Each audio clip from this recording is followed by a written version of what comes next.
সুপ্রভাত বন্ধুরা, তোমরা সবাই কেমন আছো? আশা করছি সবাই খুব ভালো আছো।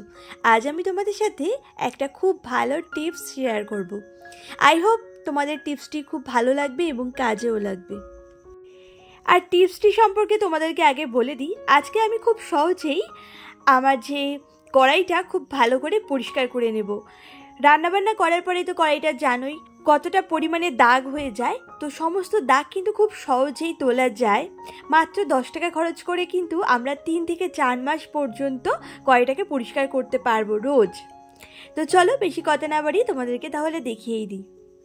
আমি মাত্র 10 টাকা দিয়ে হার্ডওয়্যার্সের দোকান থেকে কিন্তু এই যে সিরিজ কাগজটা কিনে নিয়েছি, আর এই কাগজটাকে কিন্তু আমি 3 টুকরো করে নিয়েছি। তার একটা টুকরোই তোমরা এখন দেখতে পাচ্ছ, আর এটা দিয়েই কিন্তু আমি এখন কড়াইটাকে খুব ভালো করে পরিষ্কার করে নেব।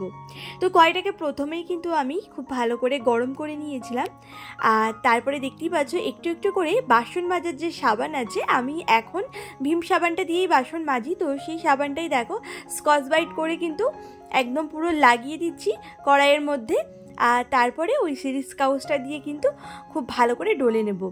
আর আমি কিন্তু এখানে খুব একটা বেশি প্রেশার দিয়েও ডলছি না, মানে আমি একদম কম পরিশ্রমে তোমাদেরকে এই কাজটা কিন্তু করে দেখাচ্ছি।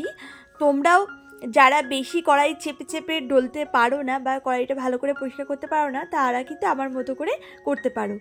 আর আমার যেহেতু একটা অপারেশন হয়েছে, তাও বেশি দিন হয়নি, আর আমার যেমন ভারী জিনিস তোলা বারণ, তেমনি কিন্তু বেশি প্রেশার দিয়ে কোনো রকম কাজ করাও বারণ আছে।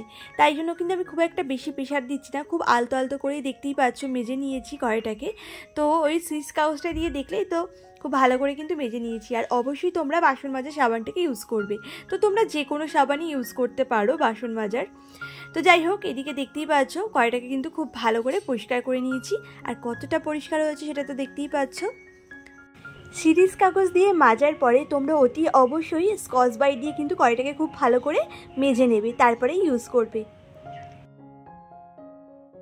আর কড়াইটা শুকিয়ে যাবার পরেও দেখো কতটা পরিষ্কার হয়েছে। আমি কিন্তু খুব একটা বেশি ডলিনি, তাতেই কিন্তু এত পরিষ্কার হয়েছে। আমি যদি আরও ভালো করে ডলতাম তাহলে হয়তো আরও ঝকঝক করতো।